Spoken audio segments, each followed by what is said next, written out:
कादरी कर कादरी रख कादरियों में उठा कदर अब्दुल कादिर कुदरत नुमा के वास्ते इदारा जो आपका है मुझसे ज़्यादा इसकी कारकर्दगी के बारे में आप जानते हैं। इलाकों में दीनी इदारा जो होता है ये बहुत बड़ी रहमत होती है, इसलिए कि इस इदारे से हुफ़ाज़ निकलते हैं, उलमा निकलते हैं।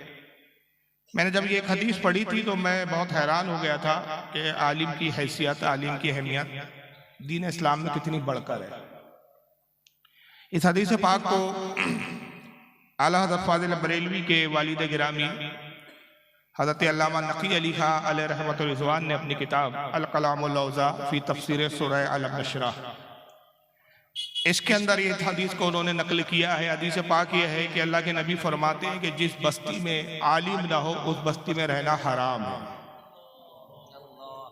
जिस बस्ती में आलिम दीन ना हो उस बस्ती में रहना हराम है। इससे पता चलता है कि आलिम की अहमियत कितनी है कि अगर हम बस्तियों में रहते हैं, आबादियों में रहते हैं, तो ये तब हलाल होता है कि उस बस्ती में कोई आलिम दीन हो।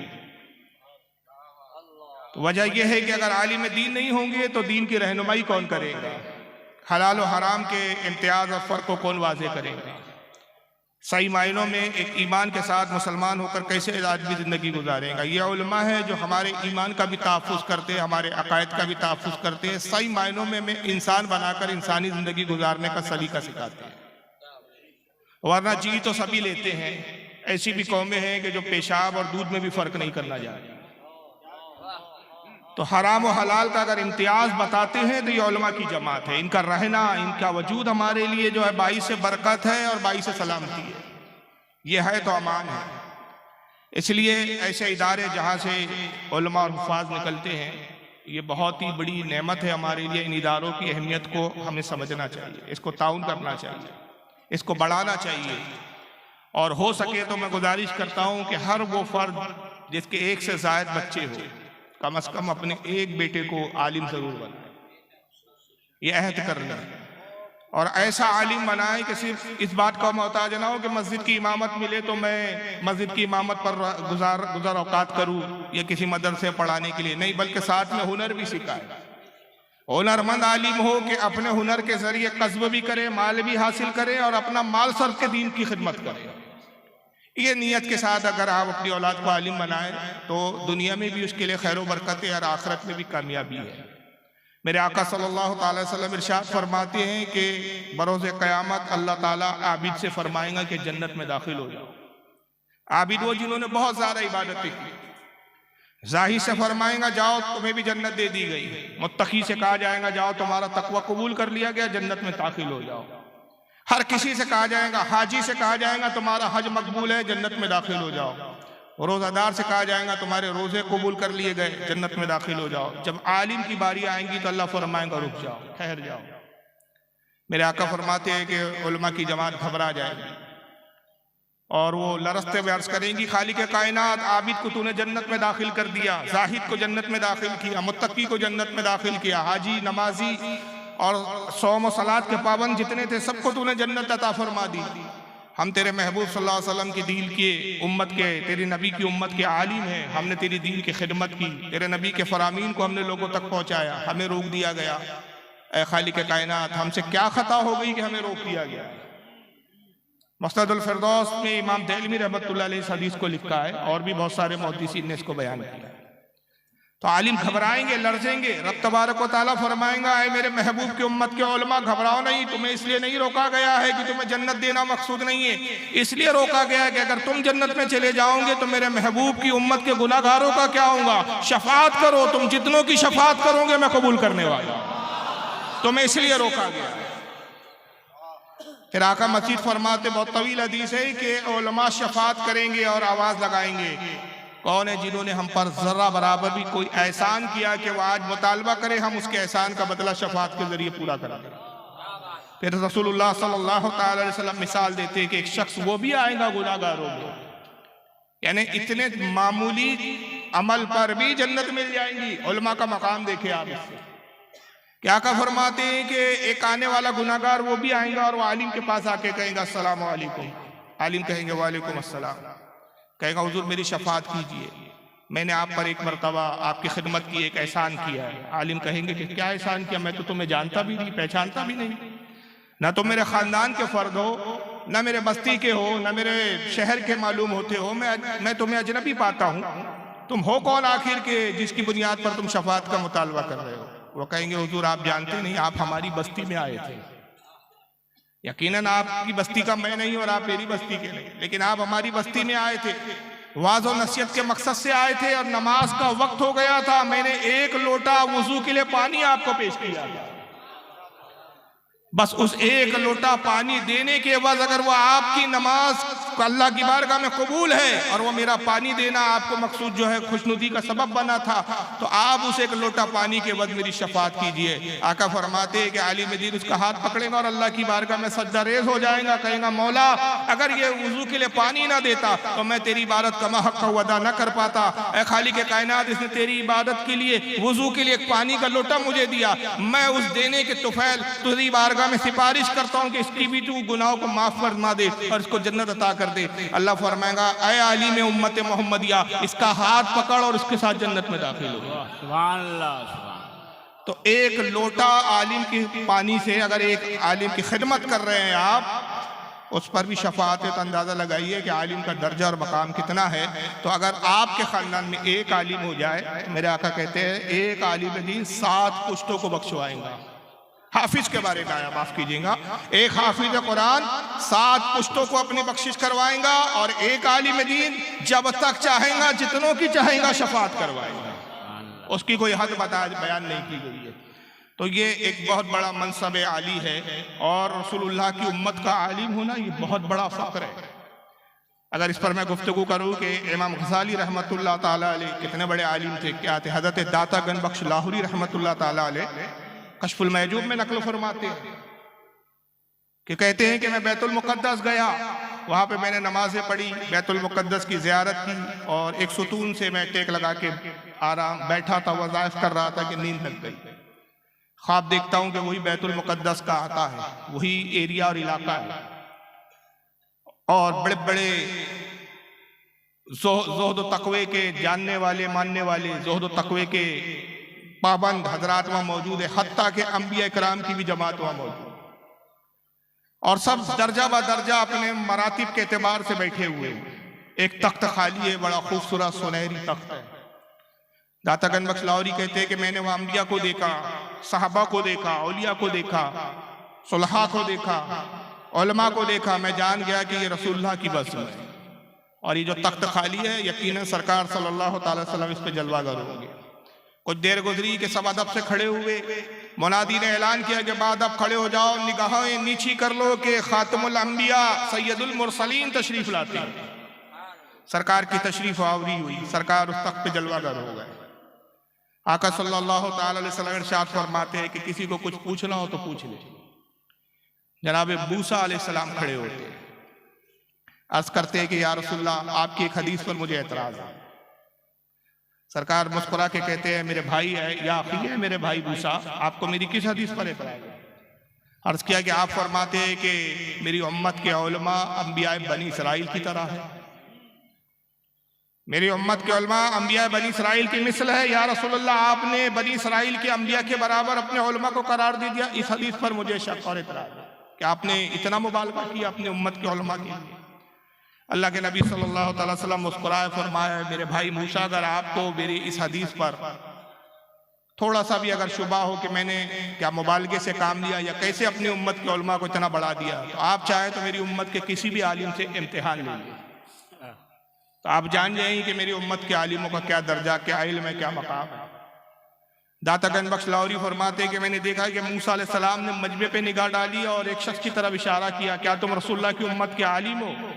उन्होंने कहा मैं रसूलुल्लाह की उम्मत का खादिम और आलिम हूं। कहा खड़े हो जाओ और जो कुछ मैं पूछूं उसका जवाब दूं। जब खड़ा किया गया कहा अपना नाम बताओ, तो उन्होंने कहा मैं मोहम्मद गजाली हूं। ये हजरत सैयदना इमाम गजाली रहमतुल्लाह ताला अलैह। कहा है मोहम्मद गजाली मेरा एक सवाल है उसका जवाब दो। उन्होंने सवाल किया, हालांकि दाता गन बख्श लाहौरी ने सवाल नकल नहीं किया कि सवाल क्या था, बस ये फरमाया कि उन्होंने एक सवाल किया और कहा इसका जवाब दो। इमाम गजाली रहमतुल्लाह अलैह ने उसके जवाबात में 10 जवाबात इरशाद फरमाए। हुजूर आपके सवाल का एक जवाब ये है, एक जवाब ये है, एक जवाब ये भी है, एक जवाब ये भी है। हर जवाब पे मूसा अलैहिस्सलाम खुश होते रहे, मसरूर होते रहे और दाद देते रहे, तारीफ करते रहे, दुआएं देते रहे। जब 10 जवाबात मुकम्मल हुए तो हज़रत मूसा इरशाद फरमाते हैं कि गजाली, एक सवाल किया था, एक जवाब काफी था, तुमने मजीद 9 जवाबात और क्यों दिए? तो बड़े अदब से अर्ज करते कि अल्लाह के नबी मूसा अलैहिस्सलाम, मैंने दर हकीकत आप ही की सुन्नत पर अमल किया है। बेशक, सुभान अल्लाह। फरमाया कि मेरी कौन सी सुन्नत? कहा कि आपको याद नहीं, कुरान अजीम में मौजूद है कि अल्लाह ने आपसे पूछा मूसा तेरे हाथ में क्या है? तो इतना काफी था, आप कहते परवरदिगार ये असा है, मगर आपने 10 जवाबात दिए। ये असा है जिससे मैं टेक भी लगाता हूँ, जिससे मैं झाड़ियों को भी झाड़ लेता हूँ, इससे मैं जानवरों को हाँकता हूँ, इससे मैं मुज़ीद चीजों को हलाक करता हूँ, इससे मैं दरियाओं को फाड़ देता हूँ। आपने उस असा के 10 काम बताए, 10 जवाबात दिए, मैंने आप ही की सुन्नत पर अमल किया हुआ। सुभान अल्लाह। हज़रत मूसा अलैहिस्सलाम खुश हुए और उसके बाद कहते या रसूलल्लाह, आपने सच फरमाया, आपकी उम्मत के आलिम यकीनन अंबिया बने इस्राइल की तरह। वाह सुभान अल्लाह। नारे तकबीर, नारे तकबीर, नारे रिसालत, जमाले तैयबा कॉन्फ्रेंस, नारे तकबीर। तो अंदाजा लगाइए कि रसूलुल्लाह सल्लल्लाहु तआला अलैहि वसल्लम की उम्मत के उलमा का क्या मकाम है और क्या दर्जा है।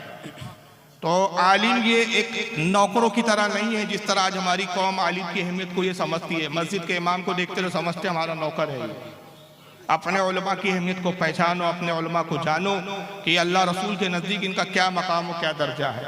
आपकी निगाहों में भलाई इनकी कोई जो है अहमियत ना हो, मगर अल्लाह रसूल की बारगाह में ये मकबूल जमात है। तो जहाँ से उलमा की ये फौजें निकलती है, जहाँ से खेप पैदा होती है, ऐसे इदारों को हमें मजबूत करना चाहिए, ऐसी जगह में तवज्जो देनी चाहिए। अफसोस की बात है कि हराम कामों में हम बहुत दिल खोल कर खर्च करते हैं। उन कामों में हम खर्च करते हैं कि जिसके बारे में हमसे सवाल होगा, और उन नेकी के कामों में हम बहुत पीछे रह जाते हैं कि जिसके बारे में सवाल नहीं बल्कि अजर है, नेकियां हैं, जिसके ताल्लुक से ये आलम है कि अल्लाह के नबी सल्लल्लाहु अलैहि वसल्लम फरमाते हैं कि इसराफ में जो है वो सिवाय नुकसान के कुछ नहीं, और नेकी के काम में जितना खर्च किया जाए कोई इसराफ नहीं, उसमें सिर्फ नेकियां हैं, अजर है। बल्कि अगर दीन की राह में 1 रुपया भी कोई खर्च करता है और खैरात करता है, एक हदीस में आता है कि आका फरमाते हैं कि क़यामत के दिन एक गुनाहगार बंदे को लाया जाएगा, उसे अपने गुनाहों का एहसास होगा। रब तबारक व तआला फरमाएगा जा जन्नत में दाखिल हो जा। अर्ज़ करेंगे मौला तेरा फजल करम है कि तू मुझे जन्नत अता कर रहा है, हालांकि मुझे अपने गुनाहों का एहसास है, मैंने बड़े गुनाह किए। अल्लाह फरमाएगा ये अपनी नेकियों को देख जरा। वो हैरान हो जाएगा, मैंने इतनी नेकियां नहीं की। आका कहते ओहद पहाड़ के बराबर में किया हो। कहेगा रब्बे कदीर ये कौन सी नेकियां, ये मैंने कब की नेकियां, मुझे तो पता नहीं। अल्लाह फरमाएगा ये वो नेकी है कि तूने अल्लाह की मेरी राह में, दीन की राह में जो खर्च किया, उस सदके को मैंने परवरिश की और ऐसे परवान चढ़ाया जैसे बाप बेटे को परवान चढ़ाता है और जवान करता है। ये सदका जो तूने थोड़ा बहुत दिया था, आज जवान होके ओहद पहाड़ के बराबर हो चुका। सुभान अल्लाह। ये वो नेकियां हैं।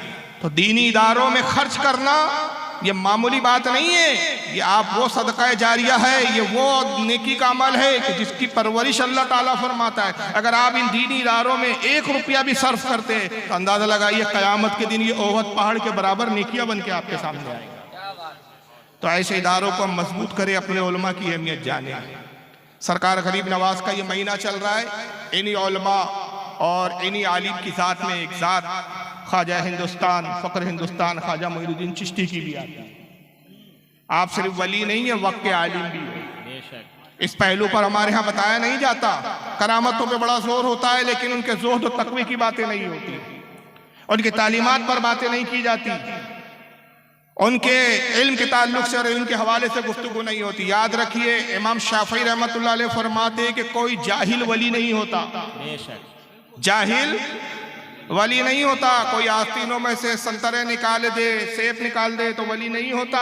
गौसे आजम कहते हैं अजीज इस्तिकामत देख, करामत मत देख। कि बाज़ों का जिसको हम करामत समझते हैं वो हकीकत में करामत ना हो के शोबेबाजी भी होती है, शोबदेबाजी भी करते हैं लोग।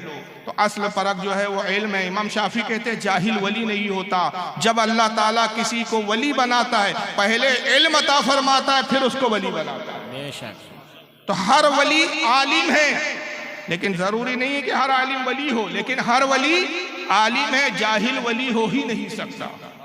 यही है वजह है कि सरकार गरीब नवाज रदी अल्लाह ताला अन्हु सिर्फ वली नहीं है, अपने वक्त के जय्यद और बहुत बड़े आलिम और फाजिल भी है। इसलिए कि आपके वाली हजरत सैयद गयासुद्दीन भी बहुत बड़े वक्त के आलिम और हाफिज कुरान थे।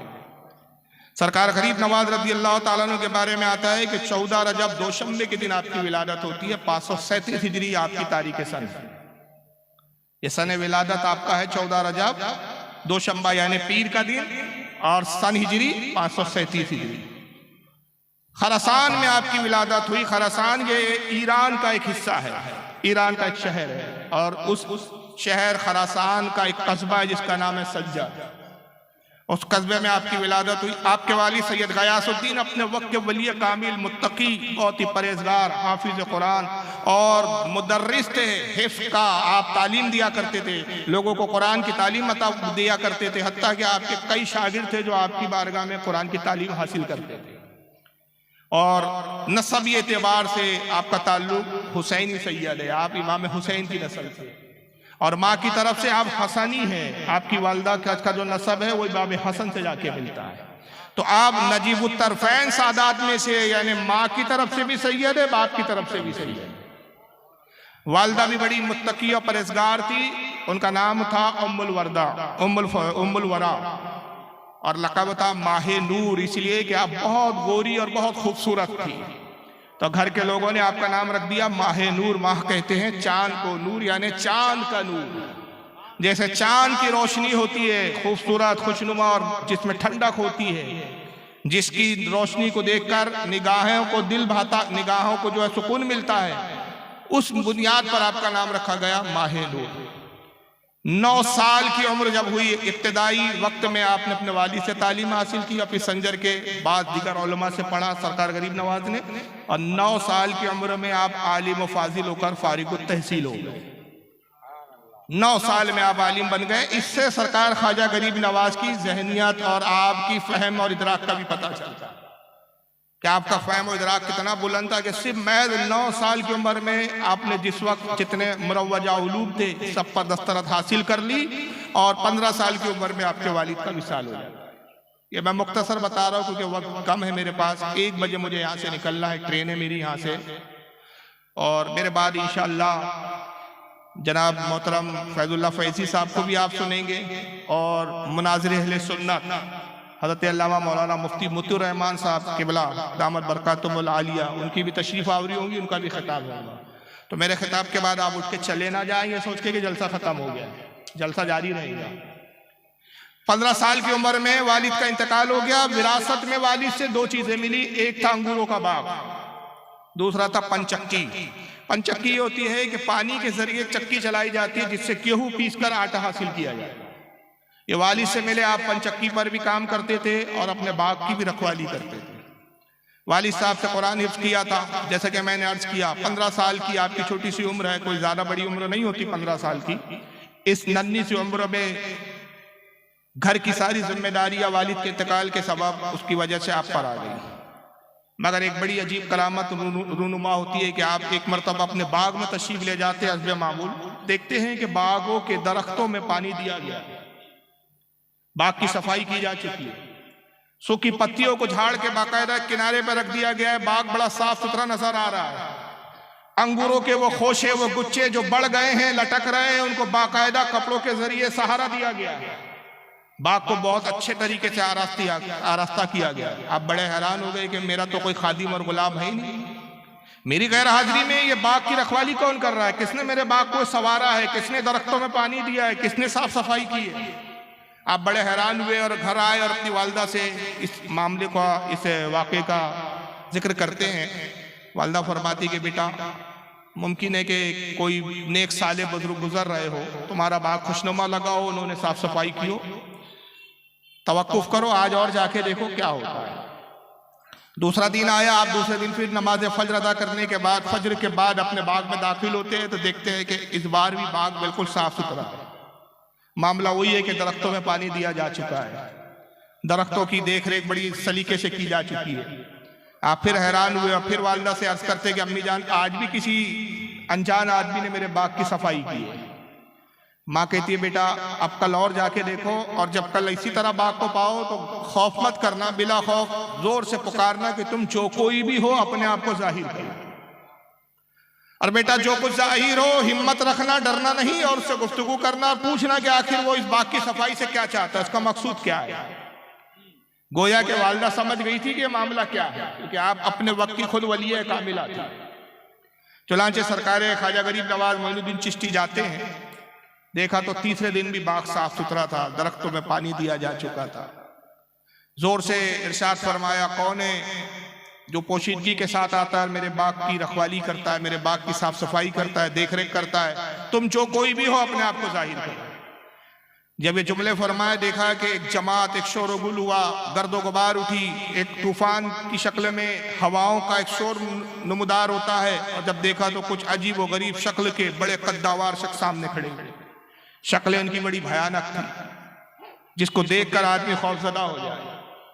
सरकार गरीब नवाज फरमाते हैं कि तुम कौन लोग हो और मेरी बाग की साफ सफाई रखवाली से तुम्हारा आखिर मकसूद क्या है। उन्होंने कहा कि मोइनुद्दीन आप घबराइए नहीं, हम कौम जिन्नात से। कहा इस बाग की रखवाली और इसकी सफाई का मकसद कहा यह है कि हमने देखा कि जब आप बाग साफ करते हैं तो कुरान की तिलावत करते हैं। हम यहाँ से गुजर रहे थे और एक मरतबा जब हम गुजरे तो आप कुरान तिलावत में मशगूल थे। हमने जब आपकी क़िरात को सुना तो इतनी दुल्लुभानी वाली क़िरात थी, इतनी खुशनुमा थी कि ऐसा कारी हमने रूए ज़मीन पर आज तक नहीं देखा। तो हम आपकी क़िरात सुनने में मशगूल हो गए। तब से हम बाग की इसलिए सफाई करते कि आप इससे फुर्सत पालें तो ज़्यादा से ज़्यादा कुरान पढ़े और हम ज़्यादा से ज़्यादा तिलावत को सुन सकें। पता चला कि सरकार गरीब नवाज 15 साल की उम्र में अपने वक्त के सबसे बेहतरीन कारी कुरान। वो सिर्फ कव्वाली नहीं सुनते थे जनाब, कि जो सिर्फ कव्वाली और दमादम मस्त कलंदरी चल रहा है, बाकी दूसरी चीज लेने की हम तैयारी है। ना हमने गरीब नवाज के तकवे को देखा, ना उनकी कुरान की तिलावतों को देखा, ना उनके शब रोज की इबादत को देखा। आपने उनका शुक्रिया अदा किया और उस दिन के बाद से फिर यह मामूल हो गया कि ये जिन्नात आते और आपके बाग की रखवालियां करते, देख रेख करते। और सरकार गरीब नवाज उसके बाद उनको कुरान की तिलावत से मदूद फरमाते थे। यहाँ तक के दिन गुजरते रहे और एक दिन इस बाग में एक मजदूब बुजुर्ग गुजरते, अपने वक्त के मजदूब थे।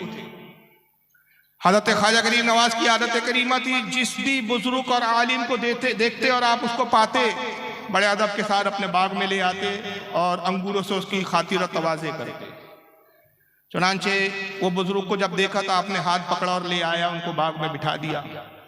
कुछ लजीज और शीरी और मीठे किस्म के अंगूरों को तोड़ा, एक तश्त में सजाया, मिट्टी के प्याले और कूजे में पानी, ठंडा पानी रखा और बुजुर्ग के सामने पेश किया। कहा हुजूर इसको आप तनावुल फरमाएं, मेरी मेहमान नवाजी को कबूल फरमाया। बुजुर्ग ने देखा, मुस्कुरा दिया और उसके बाद अंगूरों के खोशों में से, खोशा कहते गुच्छों को, उन अंगूरों के गुच्छों में से एक अंगूर का दाना निकाला और उसको जबान पे रखा और खाने लगे। और बेसाख्ता फरमाते हैं इससे गयासुद्दीन के तकवे की खुशबू आती है।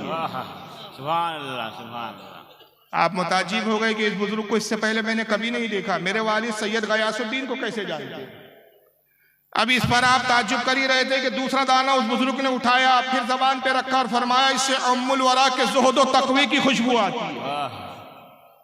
अब और हैरानगी आपकी बड़ी कि मेरी माँ के नाम से भी वाकिफ है। तीसरा फिर अंगूर का जो है आपने वो दाना उठाया, फिर उसको मुंह में रखा और ये फरमाया कि मोइनुद्दीन इससे तुम्हारे ज़ुहद व तकवे और तुम्हारी मेहनत का समरा इसमें नजर आ रहा है।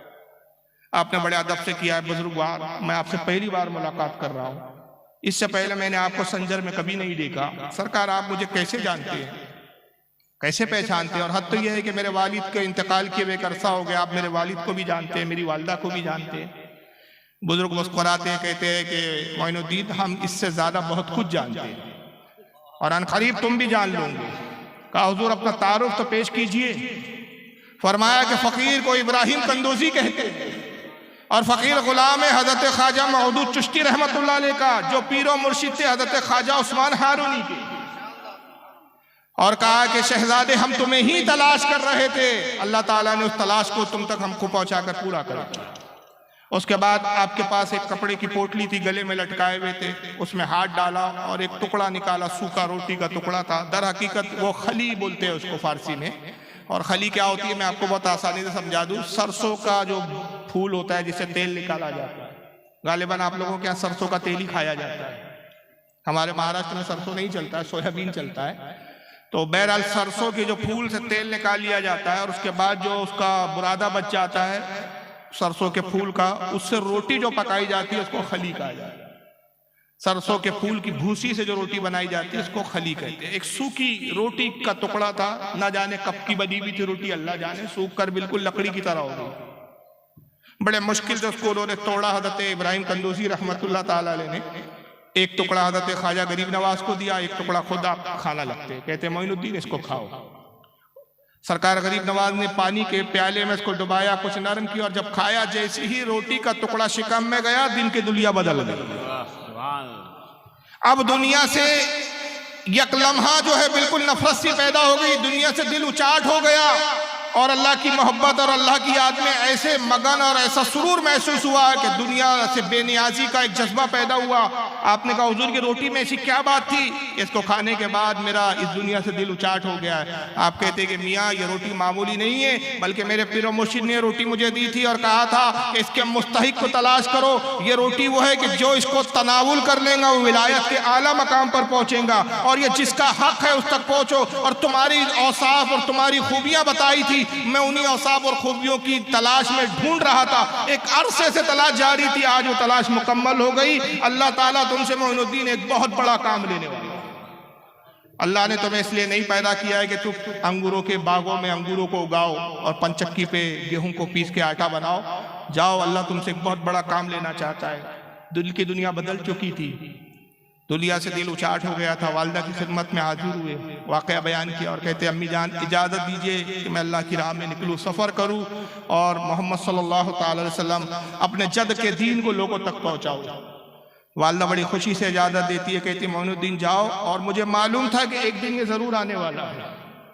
अम्मी जान आप कैसे जानती है? फरमाया कि बेटा जब तुम हमारे शिकम में थे तो मैंने देखा कि तुम मेरे शिकम में अल्लाहू अल्लाहू का विर्द किया करते थे और दरो दीवार से आवाज आती थी कि उम्मुल वरा तो किसी मामूली बच्चे की माँ नहीं बनी है, ये वक़्फ़ वली कामिल है और इससे विलायत का एक दराज सिलसिला जारी होगा, यहाँ तक कि इसके सिलसिले का फैज़ क़यामत तक जारी होता रहेगा और उम्मत मोहम्मदिया इसके जरिए एक बड़ा फैज़ पाते हैं। मैं उसी वक्त जान गई थी कि मेरे शिकम में कोई मामूली बच्चा नहीं है, वक्त का एक बहुत बड़ा वली कामिल है जिससे अल्लाह ताला को अपने दीन का बहुत बड़ा काम है। जाओ बेटे वो वक्त आ गया, मैं बाखुशी तुम्हें इजाज़त देती हूँ। बहरहाल वहाँ से निकलते और संजर के एक जंगल में आकर आप इबादत में मशगूल हो जाते हैं कि पहले कुछ इबादत और रियाजत की जाए, उसके बाद फिर तसव्वुफ और सौफ की तालीम के लिए, राह सलूक के लिए रास्ते की तरफ रहनुमाई हासिल हो। उस गरज से आप संजर की जंगलों में आते और एक खो में जाकर आप इबादत में मशगूल हो जाते हैं। ये वो ज़माना था जिस वक्त सरकार गौसे आज़म रज़ी अल्लाह ताला अन्हु बगदाद में आखिरी पीरी और ज़ईफ़ी का आलम था और सरकार गरीब नवाज की बिल्कुल इब्तिदाई जवानी का आलम। रिश्ते में सरकार गौसे आज़म मामू होते हैं सरकार गरीब नवाज। मामू इस एतबार से है कि हज़रत उम्मुल वरा जो सरकार गरीब नवाज की वालिदा है, हज़रत गौसे पाक की खालाजाद बहन होती है। इस एतबार से ख्वाजा गरीब नवाज भांजे होते हैं। यहाँ तक कि बहुत बड़े बड़े उलमा ने लिखा, जिसमें मैं एक नाम बड़ा भारी है हमारे लिए, सैयद अबुल हसन नूरी रहमतुल्लाह ताला, सरकार मुफ्ती आज़म हिंद के पीरो मुर्शिद। उनकी किताब है सिराजुल अवारिफ, सफ़ा नंबर इसका 41 है। उस पर नकल करते हैं कि गौसे आज़म को रब की तरफ से हुक्म होता है मोइनुद्दीन अपनी विलायत की हमागिरियत का ऐलान करो। बगदाद की जामा मस्जिद में सरकार गौसे आज़म ऐलान करते और ऐलान ये होता है कदमी हाज़िही अला रग़बतिन कुल्ली वलीउल्लाह, ऐ रुए ज़मीन के औलिया आगाह हो जाओ, मेरा ये कदम तमाम रुए ज़मीन के औलिया की गर्दनों पर। जिस कदर औलिया उस वक्त मौजूद थे उन तक की आवाज़ जाती है और सारे औलिया इकराम एहतराम में और इस दावे की तस्दीक के तौर पर अपनी गर्दनों को झुका देते और कहते हैं कि ऐ शेख आपने सच फरमाया, आपका कदम मुबारक हमारे कांधों पर है। हर वली तक ये आवाज़ पहुंची रुए ज़मीन की और हर वली ने उसकी तस्दीक की और गौसे आज़म की गौसियत कुबरा को तस्लीम करते हुए सर तस्लीम खम किया। यही आवाज़ संजर के जंगलात में सरकार ख्वाजा गरीब नवाज के कानों में भी गूंजती। हर वली ने जबान से करार किया, बाद में अपने सर को झुकाया मगर सरकार गरीब नवाज का अंदाज क्या था, हद रुकू और सजदा तक पहुंचे, इतना अदब में झुके कि रुकू और सज्जे जैसी कैफियत हो गई। और उस कैफियत में जाने के बाद कहते हैं कदमा काला रासी व आईनी या शेख, ऐ शेख आपका कदम सिर्फ मेरे कांधे पर नहीं, मेरे सर पर और मेरी आंखों पर। और उसी को सरकार मुफ्ती आजम यूं कहते हैं, ये दिल, ये जिगर, ये आंखें, ये सर है। ये दिल, ये जिगर, ये आंखें, ये सर है। जहां चाहो रखो कदम गौ से आजम, जहां चाहो रखो कदम गौ से आजम। जब इस फरमाबरदारी के साथ झुक के कहते हैं कदमा का अला रासी व आईनी या शेख अब्दुल कादिर, ऐ शेख अब्दुल कादिर मेरा ये कदम, आपका ये कदम मेरी सिर्फ गर्दन पर नहीं, मेरे कांधे पर नहीं, बल्कि मेरी आंखों पर, मेरे सर पर। इस मंजर को बगदाद के मिंबर पर गौसे आजम मुलाहिजा फरमा और देखकर मुस्कुरा के कहते हैं लोगों, गयासुद्दीन के बेटे मोइनुद्दीन संजरी ने हद दर्जे फरमाबरदारी का इजहार किया। गौसियत माआब से उसको बशारत दी जाती है और ये कि अनकरीब हिंदुस्तान की विलायत से नवाजा जाता है। तो गोया सरकार गौसे आजम की बारगाह से हिंदुस्तान की कुतबियत और हिंदुस्तान की हुकूमत आपको अता हुई है। यही वजह है कि सरकार आला हज़रत फाजिल बरेलवी रज़ी अल्लाह ताला अन्हु फरमाते हैं कि इमाम मेहदी तक, जब तक इमाम मेहदी रज़ी अल्लाह ताला अन्हु का नुज़ूल नहीं होगा, ये सारा ज़माना सरकार गौसे आज़म का ज़माना। और आप गौसियत उज़्मा और गौसियत कुबरा के उस मकाम पर फायज हैं कि कोई वली, इमाम मेहदी तक कोई वली उस वक्त तक वली नहीं हो सकता जब तक उसकी विलायत की सनद पर सरकार गौसे आज़म अपनी मोहर ना सबत फरमाए। तो गरीब नवाज को भी अगर विलायत या दर्जा और बुलंदी अता हुई है तो बारगाह गौसे आज़म से। उसके बाद आप संजर के जंगलात से निकलते हैं, आप पीर कामिल की तलाश में निकलते हैं। इससे एक बात यह भी पता चलती है कि आप कितने ही बड़े वक्त के आलिम हो जाए, कितने ही बड़े आप आलिम फाजिल जाहिद हो जाएं, मगर एक रहनुमा की जरूरत पड़ती है। आज लोग पूछते हैं भाई पीर बनाने की क्या जरूरत है। उनसे कहिए कि भाई बदबक, जब पीर की जरूरत ख्वाजा गरीब नवाज को है, पीर की जरूरत गौसे आजम को है, तो तुझे से फटीचर को नहीं है। कहते भाई ये पीरी मुरीदी क्या है? तो ये कोई आज की चीज नहीं है, ये कोई बरेलवियत की इजाद नहीं है। ये जमाने दराज से, रसूलुल्लाह के जमाने से बैत और इरादत का सिलसिला चला आ रहा है। आप निकलते हैं और निकलने के बाद बगदाद तशरीफ लाते हैं। ख्वाजा उस्मान हारूनी का उस वक्त बड़ा शोरा था। ख्वाजा उस्मान हारूनी से मुरीद होने का आपने इरादा किया और बगदाद की एक मस्जिद है जिसका नाम है मस्जिद अबुल समरकंदी। सरकार गौसे आजम की मलफूजात है अनीसुल अरवाह, जिसको हज़रत ख्वाजा मुख्तियार काकी रहमतुल्लाह ताला अलैह ने मुरत्तब किया है। उसका पहला मलफूज, जैसी ये किताब का पहला सफ़ा खोलो, सरकार गरीब नवाज अपने मुरीद होने का जिक्र फरमाते। एक किताब है दूसरी दलील आरिफीन, जो आपने अपने पीरो मुर्शिद ख्वाजा उस्मान हारूनी के मलफूजात को मुरत्तब किया है। उसमें भी एक मलफूज में इसका जिक्र करते और दिगर भी मुसन्निफीन ने इसका बड़ा तफसील के साथ आपके मुरीद होने के वाक़े को नकल किया। और ये वाक़या बड़ा दिलचस्प है, दिलचस्प भी है और साथ में काबिल इबरत भी है। इससे हमें सबक भी हासिल होता है। ख्वाजा उस्मान हारूनी की बारगाह में हाजिर हुए। अबुल समरकंदी की जो मस्जिद थी उसमें आपका उस वक्त क़याम था, बहुत बड़े बड़े वक्त के मशाइख और उलमा मौजूद थे। हाजिर होने के बाद सलाम किया और अर्ज़ करते कि हुजूर मैं आपकी ग़ुलामी में हाजिर हुआ, बैत होना चाहता हूँ, मुरीद बनना चाहता हूँ। हज़रत ने सर से पैर तक देखा, फरमाया मोइनुद्दीन हम तुम्हारे ही इंतजार में, मगर सुनो हमारे यहाँ इरादत की शराइत बड़ी सख्त है, पीरी मुरीदी की शराइत बहुत ज़्यादा सख्त है। क्या उन शर्तों को पूरा करने के लिए तुम तैयार हो? कहा हुजूर मैं हर आजमाइश और हर शर्त से गुजरने के लिए तैयार हूँ। अगर फिर इरादा पुख्ता है तो आओ। फिर हाथ पकड़ा सरकार गरीब नवाज का और एक जंगल में ले आते हैं। वहां एक खोता है, गुफा थी, वहां बिठा दिया और एक खजूर दी अपने पास से। तरक गीली खजूर थी, जिसको हमारे यहाँ महाराष्ट्र में पेंड खजूर बोलते हैं, आप क्या पता नहीं क्या बोलते हैं। सूखी को छवारा बोलते हैं, गीली को खजूरी बोलते हैं आमतौर पे। वो गीली तर खजूर थी, दे दिया और कहा कि साहबजादे 100 में विसाल रखो और जब तक हम इफ्तार न करवाएं इसका सिलसिला जारी रहे। 100 में विसाल क्या होता है जरा सुन लीजिए। पाए दर पाए रोजे रखना, लगातार रोजे रखो। तो रोजे कैसे? हमारी तरह नहीं कि सहरी में खूब डट के खाया, फिर इफ्तार में भी खूब डट के खा लिया और रोजा हो गया।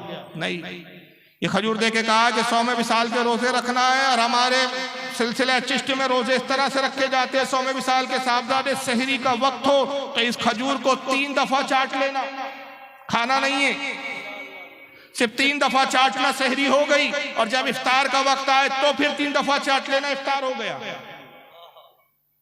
ये खजूर उस वक्त तक खत्म ना होने पाए जब तक हम खुदा के इफ्तार ना करें, बस चाटना और रख देना। सरकार गरीब नवाज फरमाते हैं कि मैंने 100वें विसाल के रोजे रखने शुरू किए, सहरी का वक्त होता खजूर 3 दफा चाटता, इफ्तार का वक्त होता चाट लेता। इब्तिदा में मैंने दिनों को शुमार किया कि आज 1 दिन हो गया, 2 दिन, 3 दिन, 4 दिन, 1 हफ्ता, 8 दिन, 10 दिन, 15 दिन। फिर कहते हैं एक वक्त ही आया कि मैं दिनों की गिनती भूल गया, और ज़ौफ़ व नकाहत, कमजोरी और भूख की शिद्दत, मेरा नफ्स अलजू अलजू कहता, भूख भूख, और ये हालत हो गई कि मुझ पर गशी के दौरे पड़ने लगे, मैं बेहोश होने लगा, फिर कभी बेहोश हो जाता, कभी होश में आता, और भूख की नकाहत से मैं बेचैन हो गया। लेकिन मैं डटा रहा, इसलिए कि पीर से अपने वादा किया था इस राह से मैं गुजरूंगा, इस तकलीफ और दुश्वार गुजार राह सुलूक को मैं तय करूंगा जब तक मुर्शिद ना आ जाए। मैंने कहा है मोइनुद्दीन तू अहद कर ले, तेरी जान क्यों ना चले जाए, लेकिन इस सिलसिले को तुझे छोड़ना नहीं है। मुसलसल रोजे रखते रहे, यहां तक के फरमाते कि एक वक्त ही आया कि मैं बेहोश होकर गिर पड़ा। अल्लाह जाने मैं कब तक बेहोश रहा, कितना अरसा बेहोश रहा, उस मुद्दत को मैं नहीं जानता। मगर जब आंखें खुली, होश में आया तो देखा कि मुर्शिद तशरीफ फरमा है और उनके ज़ानों पर मेरा सर रखा हुआ, चेहरे अक़दस पर हाथ फेर रहे हैं, गोया होश में ला रहे हैं। होश में आए, उठना चाहा, कमजोरी और नकाहत ने उठने ना दिया। मुर्शिद ने इशारा किया मोइनुद्दीन लेटे रहो। अपने दस्त मुबारक से कूजे से पानी पिलाया, अपने दस्ते मुबारक से वो खजूर खिलाई, कुछ साथ में कुछ खाने की अशिया थी मुख्तसर सी वो खिलाई। जब जिस्म में कुछ कुव्वत और तवानाई पैदा हुई तो आप उठ के बैठे।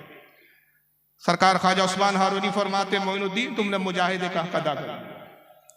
अब हमारे एक सवाल का जवाब दोगे, बताओ कुरान अजीम की कौन सी ऐसी सूरत है जो अल्फाजों में तो छोटी और मुख्तसर है लेकिन मानवियत के एतबार से, अपने मफाहिम के एतबार से बड़ी वसी है, और उसकी वसअत का यह आलम है कि जमीन और आसमान में भी वो सूरत न समा सके। ऐसी कौन सी सूरत है? कहा हुजूर वो सूरह इखलास है। इसलिए कि इसमें रब ने अपनी रबूयत का इजहार किया है, अपनी उलूहियत का इजहार किया है, अपनी तौहीद का जिक्र फरमाया है। फरमाया मोइनुद्दीन 1100 मरतबा सूरह इखलास पढ़ो, 1100 मरतबा सूरह इखलास की तिलावत करो। जब तिलावत से फारिग हुए कहा हुजूर मेरे हुक्म की तामील की, 1100 मरतबा सूरह इखलास पढ़ चुका। सरकार ख्वाजा उस्मान हारूनी अपनी 2 उंगलियों को करीब आंखों के सामने लाते हैं और कहते हैं मोइनुद्दीन इन 2 उंगलियों के दरमियान देखो तुम्हें क्या नजर आ रहा है। अब जब मोइनुद्दीन देखते हैं तो अर्ज करते हुजूर तहतुस सरा मुझे नजर आ रहा है।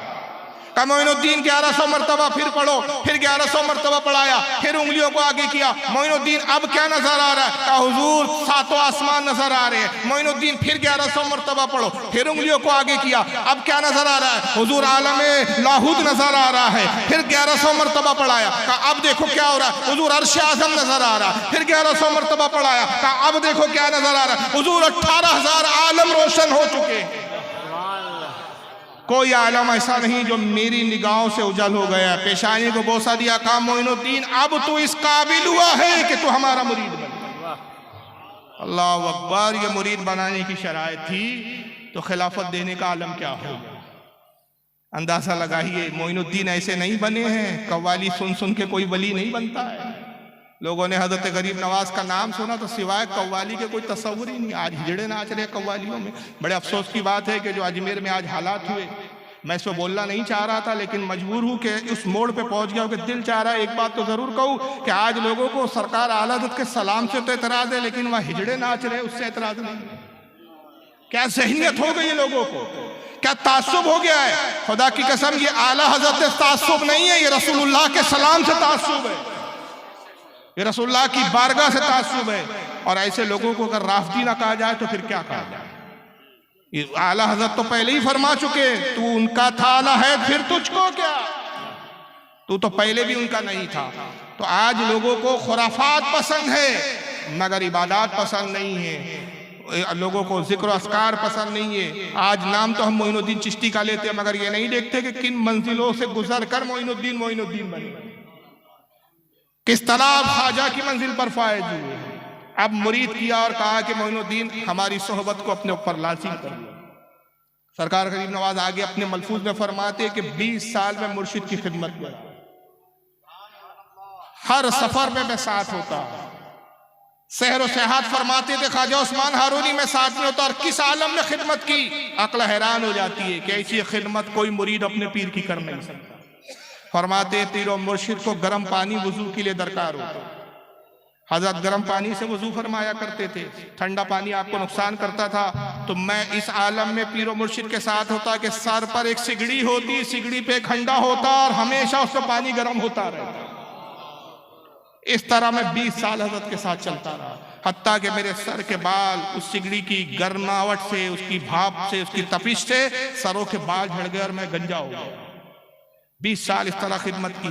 और 20 साल जब खिदमत में गुजरे तो एक दिन सरकार ख्वाजा उस्मान हारूनी हाथ पकड़ते कहते मोइनुद्दीन अब चलो वो वक्त आ गया है कि मैं बारगाह खुदावंद कुद्दूस में तुझे पेश करूं। अब वो वक्त आ गया। हाथ पकड़ा, हज बैतुल्लाह के लिए हाजिर होते हैं, खाने काबा का हाथ पकड़ के तवाफ किया और उसके बाद हजर अस्वद के पास आते हैं और बड़े आजिज़ी और इंकिसारी के साथ, अदब के साथ अर्ज करते हैं परवरदिगार मैं अपने मुरीद खास मोइनुद्दीन को तेरी बारगाह में पेश करता हूँ। ये मेरी जिंदगी का कमाई है, मेरी जिंदगी का असास है। परवरदिगार मोइनुद्दीन को मेरे नेक आमाल के तुफैल कबूल फरमा। हजर अस्वद से आवाज आती है ऐ उस्मान हारूनी हमने तेरे मुरीद मोइनुद्दीन को कबूल किया और बहुत अच्छी तरह से कबूल किया। ये हमारी बारगाह में मकबूल है। ख्वाजा उस्मान हारूनी ने जब कोई आवाज आई कहा मोइनुद्दीन सुन रहे हो, रब तबारक व तआला की बारगाह में तुम कबूल हो गए हो। ख्वाजा गरीब नवाज मुस्कुराने लगे, खुश हुए, फरमाया साहबजादे अभी खुश होने की जरूरत नहीं है।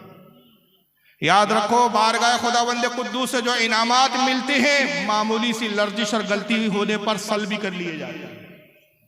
रब तबारक व तआला अता भी फरमाता है क्योंकि उसकी सिफत रहमान और रहीम भी है, तो उसकी सिफत जब्बार और कहार भी है।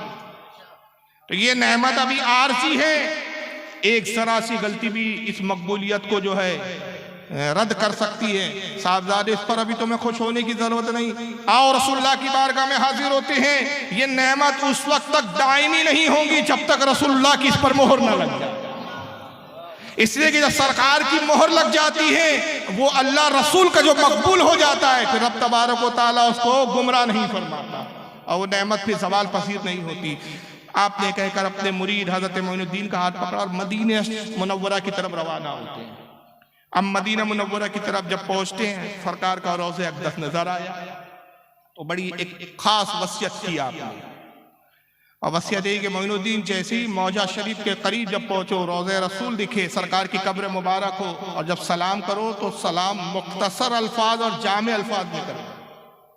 सलाम में अल्फाजों को लंबा ना करना कि जितने तुम अल्फाज और अलकाब हुजूर के कहोगे उतनी देर तक तुम्हारे अल्फाजों के खत्म होने का हुजूर इंतजार करेंगे और हुजूर को जवाब देने में जो है इंतजार करना पड़ेगा। सरकार इंतजार करे ये अदब के खिलाफ है।